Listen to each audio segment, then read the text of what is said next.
રાજકોટ અગ્નિકાંડ બાદ fire safety પર સવાલો ઉભા થયા છે। ફાયરના સાધનો, કર્મચારીઓ, ફાયર સેફટીનું માળખું છે કે નહીં તે બાબતે ફાયર સેફટી ઓથોરિટીના પૂર્વ ડિરેક્ટર એમએફ દસ્તુર સાથે વીટીવી ન્યૂઝે ખાસ વાતચીત કરી હતી। દસ્તુરે જણાવ્યું હતું કે અગાઉના વર્ષોમાં ફાયર પ્રોટેક્શન માત્ર 8 મહાનગરપાલિકા પાસે જ હતું। રાજ્ય સરકારે વાહનો પૂરા પાડ્યા છે, પરંતુ તેટલા પ્રમાણમાં ફાયર સ્ટેશન નથી।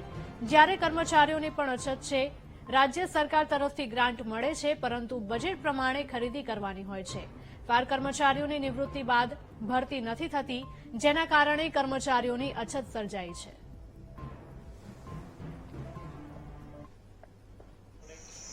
રાજકોટ અગ્નિકાંડ બાદ રાજ્યની ફાયર સેફટીને લઈને અનેક સવાલો ઉભા થઈ રહ્યા છે। નાગરિકોની સુરક્ષાનું શું તેની પણ સવાલો ઉભા થઈ રહ્યા છે। ત્યારે ગુજરાત રાજ્યના ફાયર સેફટી ઓથોરિટીના ભૂતપૂર્વ ડિરેક્ટર એમએફ દસ્તુર સાહેબ આપણી સાથે છે, તેમની સાથે સીધી વાત કરીશું। સર, રાજકોટ અગ્નિકાંડ થયો ત્યારબાદ એક સવાલો એ ઉભા થઈ રહ્યા છે।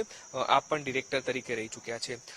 રાજ્યની અંદર ફાયર સેફટીનું જે માળખું ઊભું કરવાનું હતું, આપ ડિરેક્ટર રહી ચૂક્યા છો, તે માળખું ઊભું થઈ શક્યું છે કે નથી થયું? કારણ કે જ્યારે પણ આ પ્રકારની આગ લાગતી હોય કે સવાલો ઉભા થતા હોય છે, એ માળખું અત્યારે તૈયાર થયેલું છે કે નહીં?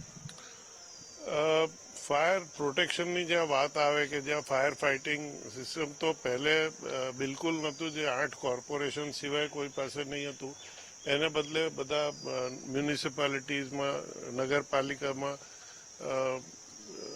રાજ્ય સરકાર દ્વારા બધી જે બની શકે fire tender, water bowser, rescue vehicle એવા બધા પૂરા પાડવામાં આવ્યા છે, જેથી હવે બહુપાંખીય હુમલો આગ ઉપર થઈ શકે। જે પહેલે સિટી ફાયર બ્રિગેડ ઉપર જ નિર્ભર રહેતા હતા, એને બદલે હવે આજુબાજુના ગામોમાંથી, નગરપાલિકાઓમાંથી ફાયર ફાઇટિંગની મદદ મળી રહે છે। એ માળખું જે આપ ડિરેક્ટર હતા તે સમયે આપે જે રજૂઆત કરીને મૂકેલું હોય, એ માળખું અત્યાર સુધી તૈયાર થયું છે કે નથી થયું?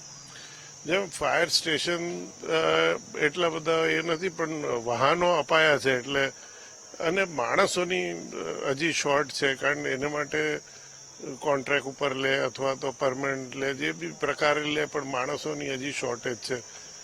ફક્ત વાહનો અપાયા છે, અને વાહનોમાં બી ઘણી બધી ઘટ છે કે જે આવનાર વર્ષોમાં પૂરી થઈ શકે। સર, જે ઓથોરિટી તરીકે ફંડ માંગવામાં આવતું હોય છે, એ સરકાર તરફથી આપવામાં આવે છે કે નહીં? કારણ કે ફાયર સેફટીનો મુદ્દો સીધો લોકોના જીવ સાથે જોડાયેલો છે। જો આ પ્રકારની ઘટના બનતી હોય છે તો એટલે એ પ્રકારનું ફંડ સરકાર તરફથી મળતું હોય છે કે નહીં? જો સરકારમાં એવું છે કે તમારે આગલા વર્ષે એટલે અગોતરો પ્લાનિંગ કરીને મૂકવું પડે છે કે જે તમારે આવતા વર્ષે શું જરૂર પડશે એ મુકાયું હોય તો થોડી કટશોર્ટ કરીને પણ બજેટ ફાળવવામાં તો આવે છે।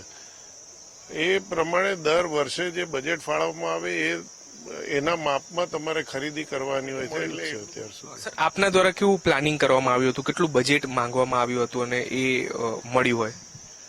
એમાં લગભગ 15 કરોડ, 10 કરોડ એવી રીતે 3 વખત આપણે માંગવામાં આવ્યું હતું, અને એમાં આપણે પૂરું ન યુઝ કરી શકીએ, કારણ ભારતમાં કોઈ ઇલેક્શનનો વખત આવતો હોય ત્યારે આપણે નથી કરી શકતા, કોઈ ટેન્ડર પ્રક્રિયામાં વિલંબ થયો તો નથી કરી શકતા, પણ એ સિવાય બધા પ્રોક્યોરમેન્ટ થયા જ છે। વાહનો, mini fire tender, water bowser, આ બધું આવ્યું છે। બિલકુલ, તો આ હતા પૂર્વ ડિરેક્ટર રાજ્ય ફાયર સેફટીના, કે જેમના દ્વારા કહેવામાં આવ્યું છે કે સાધન સામગ્રી તો પૂરતી છે, પરંતુ ક્યાંક સ્ટાફની અછત જે જોવા મળી રહી છે। અને મહત્વની બાબત છે કે રાજકોટ અગ્નિકાંડ બાદ આ તમામ જે સવાલો છે તે ઉભા થઈ રહ્યા છે કે પૂરતા પ્રમાણમાં અગ્નિશામન સાધનો છે કે નહીં, સાથે જ સ્ટાફ છે કે નહીં। કેમેરામેન રાજેશ ગઢવી સાથે દીપક સોલંકી, વીટીવી ન્યૂઝ, અમદાવાદ।